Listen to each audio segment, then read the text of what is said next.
balikan natin si RS5 Val Gonzales. Come in, Val! Secretary at Anton, ipinangungunahan nga nitong si Agriculture Secretary Francisco Chu Laurel Jr. at DTI Secretary Maria Cristina Roque. Itong joint inspection ng dalawang ahensya ng gobyerno dito sa Mega Q-Mart, dito sa Quezon City. Initially, Secretary, live po tayo with Katik and Jerry. Initially, Secretary, anong nakita ho natin na na-experience sa Q-Mart?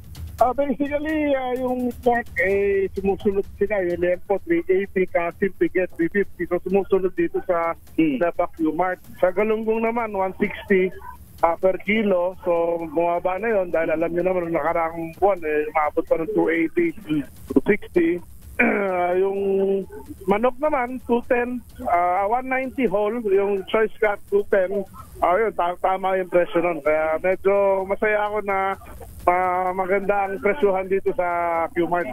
Saka lang, Secretary, yung pong bigas na isa dun sa main purpose ng ating joint inspection ngayon dito sa Mega Q-Mart, kumusta po yung 45 pesos na ngayong araw na ito ipapa-implement na po natin dun sa imported rice?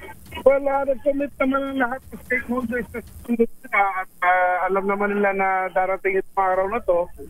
So napaghandaan na yan. So we hope na to see na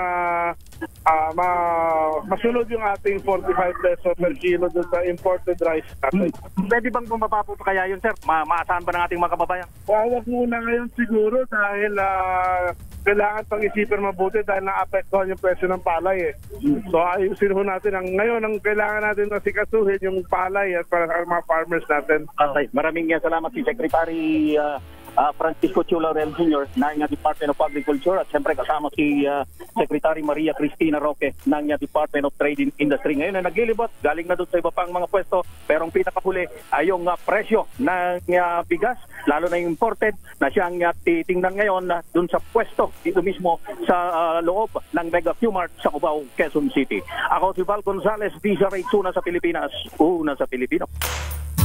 Thank you, Val!